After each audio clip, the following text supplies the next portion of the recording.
Hello, I'm Dave, or Avey Tare, from Animal Collective. I'm here in Auckland, New Zealand. It's a sweet day. Glad to be here. Okay, this is our new EP. It's called Fall Be Kind. That's a reference to a phrase that we have in the States, fall behind or fall back. We turn the clocks back for daylight savings, and we spring ahead. And it's 5 songs, kind of mellow fall vibe, so that's another reason that we called it that. When we're writing songs and putting together a record, we think a lot about where the songs kind of come from or where they take place, as if they're almost in an environment. And with Merriweather, sometimes with some of our records it becomes a little bit more alien and inhuman. Maybe something like Strawberry Jam is like that. But Merriweather Post Pavilion, the songs were all very kind of summery, springy, a lot of jungle landscapes and lagoons and that kind of thing. And for this EP, it doesn't really take place for us so much in kind of an autumn environment, but it just has the feeling like a breezy, kind of cooler, chillier wind kind of feel, maybe, very fond of Halloween time growing up, and kind of sunsets, fall sunsets, and leaves on the ground blowing, that kind of thing, so it kind of just makes me think of that, I guess. These songs kind of fit in the same era as Merriweather Post Pavilion for us, and that they're kind of a similar style, songwriting style, kind of sample heavy, or us sampling ourselves and kind of basing the melodies and everything on some electronics.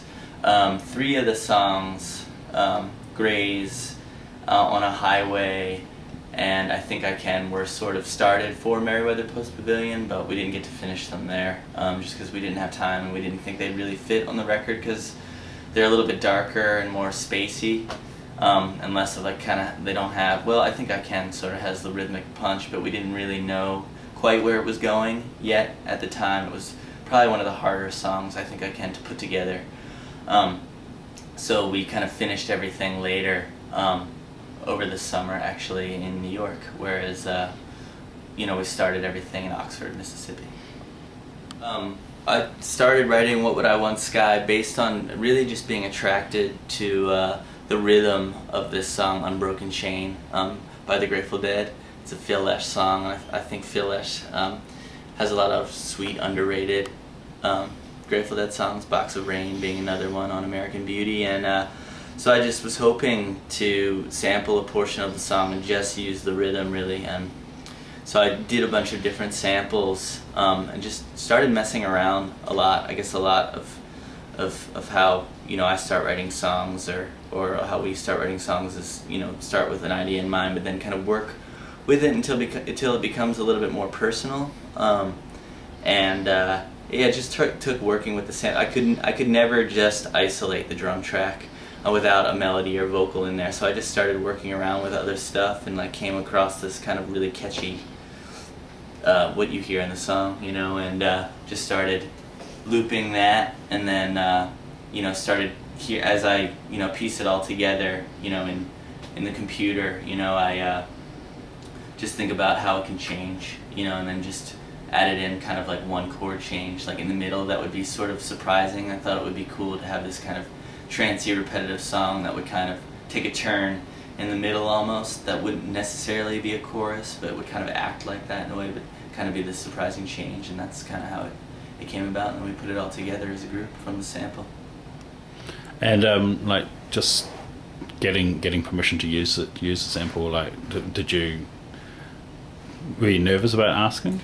Anytime we sample something, we've never really sampled anything that major. Noah has for his solo records, but I feel like getting into this territory is a little strange for us. It's definitely weird feeling like you have to ask people's permission, and are they gonna like the song. And we had asked Stevie Wonder actually if we could use some lyrics from I Just Called to Say I Love You a long time ago for our record Feels, and his manager just denied it. I don't even think Stevie Wonder ever heard it. His manager didn't get the song, so yeah, we didn't get to do that. So because of that experience, it's kind of been like, ugh, you know, is this gonna happen? But just really pleased to know that Phil Lesh heard the song and was into it, you know, and they okayed the track, and it's a real honor. Like loving the Grateful Dead and having loved them since I was young, you know. We have a animal collective movie, I guess you would call it. It's really hard for me to say what it is, that we call ODDSAC, that is premiering at the Sundance Film Festival, which we're all totally psyched about. Like we just found out last week. We've been waiting for a while to find out about it, and it's about a 50-minute long visual piece, I guess, or different little visual pieces put together that's kind of scored by us.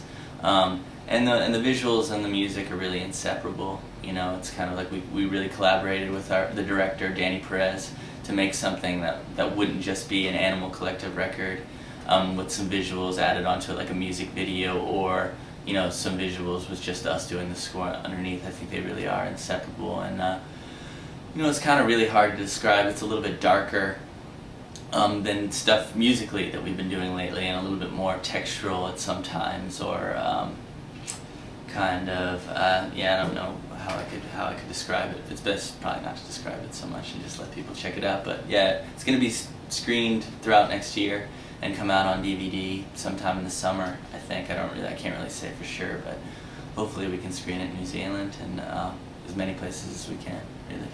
Hey, so this is Dave again, just saying bye. Thanks for watching Cheese on Toast. Check out Fall Be Kind, RAP, and hope everyone's well.